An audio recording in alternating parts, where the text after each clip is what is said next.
அத்தியாயம் 2. அப்பாஜி சொன்னதை பற்றி சிந்தித்தபடி அன்னையின் அரண்மனையை நோக்கி சில அடி தூரம்தான் நடந்திருப்பேன். தற்செயலாக திரும்பி பார்த்தபோது அந்த பெண் காயத்ரி என் முகத்தையே பார்த்த வண்ணம் வந்து கொண்டிருப்பது தெரிந்தது. என்ன அப்படி பார்க்கிறாய்? ஒன்றுமில்லை. பரவாயில்லை, சொல்லு. என்னை பணியில் அமர்த்திக் கொள்ள வேண்டாம் என்று அப்பாஜி சொல்லி இருப்பார். ஆமாம், நீ யார், எங்கிருந்து வந்தாய் என்கிற விவரங்கள் மர்மமாக இருக்கிறதா? அவர் சொல்வதும் நியாயம்தானே? என்னிடமாவது சொல். நீ யார், எங்கிருந்து வந்தாய்? சமயம் வரும்போது விவரமாக சொல்கிறேன் சக்கரவர்த்தி. சுருக்கமாக இப்போது சொல்லு. காயத்ரி சிறு தூரம் என்னுடன் மௌனமாகவே நடந்தாள். வழியில் நின்றிருந்த பணியாட்கள் வணங்கி மரியாதை தெரிவித்துவிட்டு ஒதுங்கிக் கொண்டார்கள். ஒரு சாதாரண பணிப்பெண்ணுடன் நான் பேசிக்கொண்டு வருவதை பார்க்க அவர்களுக்கு ஆச்சரியமாக இருந்திருக்கும். மெதுவான குரலில் காயத்ரி சொன்னாள். மேற்கு கடற்கரையோரம் செச்சில் என்பது என் கிராமம். தாயில்லாதவள் நான். சிற்றன்னையிடம் கொடுமைப்பட்டுக் கொண்டிருந்தேன். தங்களுடைய படை வீரர்கள் சிலர் ஒரு நாள் வந்தார்கள். அழகான பெண்கள் சக்கரவர்த்தியின் அரண்மனையில் தான் இருக்க வேண்டும் என்றார்கள். சிற்றன்னை சந்தோஷமாக அவர்களுடன் என்னை அனுப்பிவிட்டாள். அந்த புறத்தில் வசித்து வருகிறேன். வாசல் காரியம் அதிகாரி இன்று தங்களுக்கு பணி செய்யும்படி அனுப்பினார். அவ்வளவுதான் என் கதை சக்கரவர்த்தி. அவள் முகத்தை பார்த்தேன். நிஜம் பேசுகிறாளா, பொய் சொல்கிறாளா என்பது தெரியவில்லை. தெலுங்கில் ஒரு பழமொழி உண்டு. ஆடதி பொங்கிதே கோட பெட்டினட்டு, முகவாடு பொங்கிதே தடிகா கட்டினட்டு. அதாவது, ஆண்கள் பொய் சொன்னால் பாயை தூக்கி பிடித்த மாதிரி மறுபுறம் இருப்பதை பார்க்க முடியும். பெண்கள் பொய் சொன்னால் சுவர் எழுப்பின மாதிரி என்று அர்த்தம். அந்த பழமொழியை எண்ணி புன்னகை செய்ததை காயத்ரி கவனித்து விட்டாள். தான் சொன்னதை நான் நம்பினேன் என்று எண்ணி சந்தோஷப்பட்டாளோ என்னவோ. அவள் முகத்திலும் லேசான பொன் சிரிப்பு மலர்ந்தது. எதிர்ப்பட்ட ஓர் இளைஞன் நான் நடந்தே வருவதைக் கண்டதும் தூணின் மறைவில் ஒதுங்கிக் கொண்டான். அவன் கையில் திரைச்சீலை போல ஒன்று இருந்தது. அவன் ஒரு ஓவியன் என்பதும் சென்ற மகாநவமி விழாவின் போது என்னிடம் சன்மானம் வாங்கி சென்றவன் என்பதும் ஞாபகம் வந்தது. வெளியே வாப்பா. என்ன அது கையில்? வந்து சக்கரவர்த்தி அரசவையில் இருக்கும்போது தரலாம் என்று. இப்போது காட்டினால் மரியாதையாக இருக்காது. பாதகமில்லை, கொடு. அச்சத்துடன் நீட்டினான். நான் நினைத்தது போல ஒரு ஓவியம்தான். மிகப்பெரிய ஓவியம். பிரித்தேன். ஒரு மன்னனின் படம். ரொம்ப கூர்ந்து பார்த்தால் என் சாடையாக இருந்தது. யாரப்பா இது? அவன் அதிர்ச்சியுடன், தாங்கள்தான் சக்கரவர்த்தி.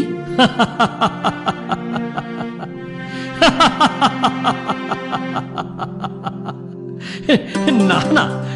இதுவா? நான் இவ்வளவு வாட்ட சாட்டமாக ஆஜானு பாகுவாக இருக்கிறேன்? என்னை சரியாக பார். சராசரி உயரம், சராசரி பருமன் உள்ள சராசரி மனிதன் நான். சக்கரவர்த்தியின் ஓவியம் என்றால் ராஜகம்பீரமாக இருக்க வேண்டும் என்று சொல்வார்கள். இன்னொன்றும் கவனி. என் இடது கன்னத்தில் தாடை பகுதியில் சில அம்மை வடுக்கள் இருக்கின்றன. சின்ன வயதில் வைசூரியில் படுத்ததால் ஏற்பட்டவை. அதையும் நீ காட்டவில்லை.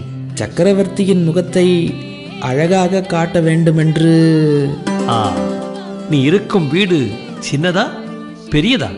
என் கேள்வியின் அர்த்தம் புரியாமல், சுமாராய் இருக்கும். இடம் இருந்தால் அங்கே மாட்டிக்கொள். தனாதிகாரியிடம் சொல்லி வைக்கிறேன். நாளை வா, 100 வராகன் தருவார் என்று கூறி அவனை அனுப்பினேன். மிகைப்படுத்தி போலியாக காட்டுவதில் எல்லா கலைஞர்களுக்குமே ஒரு தனி மோகம் என்று சொன்னவாறு காயத்ரியின் பக்கம் திரும்பிய போது அவள் முகத்தில் வாட்டம் தென்பட்டிருந்ததை கண்டேன். பாவம், மிக மனம் நொந்திருப்பார் அந்த ஓவியர் என்றாள். அவன் சென்ற திசையே பார்த்த வண்ணம், ஓவியர்கள் என்றால் உனக்கு தனியான அனுதாபம் உண்டு போலிருக்கிறது. ஆமாம், என் அக்கா வெகு அழகாக ஓவியம் தீட்டுவாள். அவள் ஆனால் மேற்கொண்டு காயத்ரி பேசவில்லை. என்னை கண்டதும், வா கிருஷ்ணா, என்று கூறி எழுந்து கொள்ள முயன்றார் என் அன்னை நாகலாம்பிகை. கணவரை இழந்த காலம் தொட்டு அவர் கட்டிலில் உட்காருவதில்லை, படுப்பதில்லை. தரையில் பாய் விரித்து மெத்தென்ற ஜமுக்காலங்கள் பரப்பி திண்டு வைத்து சுவரில் சாய்ந்தபடியே படுத்துக் கொள்கிறார். எழுந்து கொள்வதென்பது அவருடைய வயதுக்கு கஷ்டமான காரியம். உட்காருங்கள் அம்மா, உட்கார்ந்திருங்கள் என்று அவர் அருகிலே சென்று தோளை பிடித்து உட்கார்த்தி வைத்து நானும் தரையிலே உட்கார்ந்தேன்.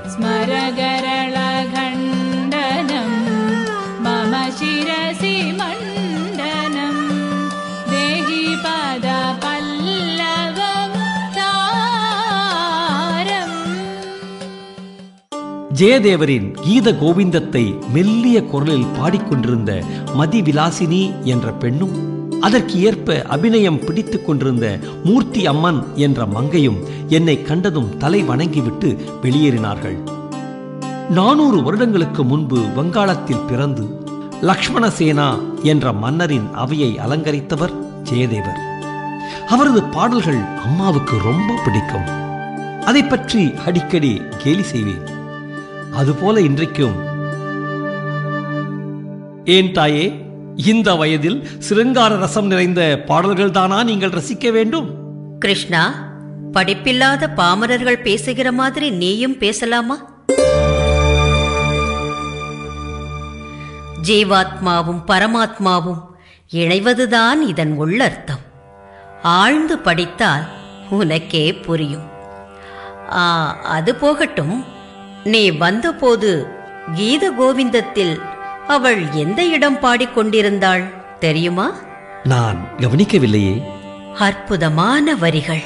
10வது சர்க்கத்தில் 19வது அஷ்டபதி. ராதா, உன் மீதுள்ள பிரியம் என் தலையில் விஷம் போலே ஏறிவிட்டது. உன் மிருதுவான சிவந்த பாதங்களை என் தலை மீது வை, நஞ்சு இறங்கிவிடும் என்கிறார் கண்ணன். ரொம்ப அருமையம்மா என்று ஒப்புக்கு சொல்லி வைத்தேன்.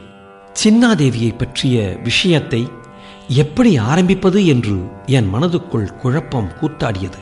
அந்த வரிகளில் வேறொரு விசேஷமும் உண்டு கிருஷ்ணா. இந்த வரிகளை சுவடியில் எழுதிய பிறகு ஜெயதேவருக்கு அது பிடிக்கவில்லை. பகவானின் தலையில் ராதை காலை வைத்தாள் என்று எழுதுவது அபச்சாரம் என்று நினைத்தார். எழுதிய வரிகளை அடித்துவிட்டு குளிக்க சென்று விட்டார். அந்த சமயம் ஸ்ரீ கிருஷ்ணரே ஜெயதேவரின் வேடத்தில் வீட்டிற்குள் வந்து அதே வரிகளை திரும்ப எழுதி வைத்துவிட்டு போனார். அம்மா அதை சொல்லிக் கொண்டிருந்த போது என் நினைவுகள் சின்னாதேவியிடம் சென்று விட்டன. அவளுடைய சிவந்த பாதங்கள் என் முகத்தை வருடுவது போல உணர்ந்தேன். கண்ணனின் காதலையும் ராதையின் காதலையும் பற்றி அன்னை பேசிக்கொண்டிருக்கும் இந்த சமயம்தான் என் காதலை பற்றி சொல்வதற்கு ஏற்ற தருணம் என்று தோன்றியது. அம்மா, அவருடைய கவனம் வேறொரு திசையில் திரும்பிவிட்டது. அரைவாசலில் நிழலாடியதே காரணம். யாரங்கே? வெளியே நின்றிருந்த காயத்ரி உள்ளே வந்து குனிந்து இரு கைகளையும் குவித்து வணக்கம் தெரிவித்தாள். பணிப்பெண் என்றேன் சுருக்கமாக. அப்பாஜி வந்து சொல்லிவிட்டு போனார் சற்று முன்பு. அந்த பெண் நீதானா என்ற அம்மா காயத்ரியை ஏற இறங்க ஒரு முறை பார்த்தார். நமது படைவீரர்கள் பிடித்து வந்து அந்த புறத்தில் சேர்த்திருக்கிறார்கள். ஏழை விவசாயியின் மகள் என்றாள். பார்க்க பரிதாபமாக இருந்தது. என் சொந்த பணிகளுக்கு அமர்த்தி கொண்டிருக்கிறேன். பார்ப்பதற்கு அப்படியொன்றும் பரிதாபமான பெண்ணாக தெரியவில்லையே.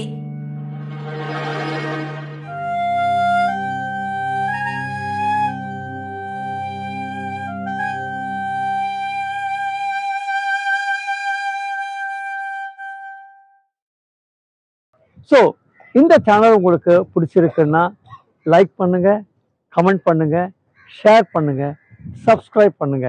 அப்படியே பக்கத்தில் இருக்கிற இந்த பெல் ஐக்கானையும் கிளிக் பண்ணுங்க. ஓகே, ஒலி புத்தகங்கள் மட்டுமில்ல, சிறந்த கதைகள் வீடியோ ஃபிலிமாகவும் நிறைய நாடகங்கள் தியேட்டர் பிளேயாகவும் இந்த சேனலில் வரப்போகுது. இந்த சேனலில் நீங்கள் பார்க்குற யூடியூப் சேனலில் நீங்கள் பார்க்குற பகுதிகள் உங்களுக்கு பிடிச்சிருந்தா என்ன தொடர்பு கொண்டு என் கூட பேசலாம். என்னுடைய மொபைல் நம்பர் 98 9841153973. இதுக்கு மேலே இவ்வளவு ப்ரோக்ராம் நாங்கள் செய்கிறோம் இல்லையா, இதுக்கு ஏராளமான பொருள் தேவைப்படுது, பொருட்செலவு இருக்கும். அதனால் நீங்கள் இதுக்கு எதனா கான்ட்ரிபியூட் பண்ண விரும்பினீங்கன்னா என்னுடைய ஜிபே நம்பர் 9841153973. எனக்கு என்னுடைய வாட்ஸ்அப் நம்பரில் ஒரு சின்ன இன்டிமேஷன் கொடுத்துட்டு நீங்கள் உங்களுடைய நீங்கள் கொடுக்குற ஃபண்டை எனக்கு அனுப்பலாம். தேங்க்யூ.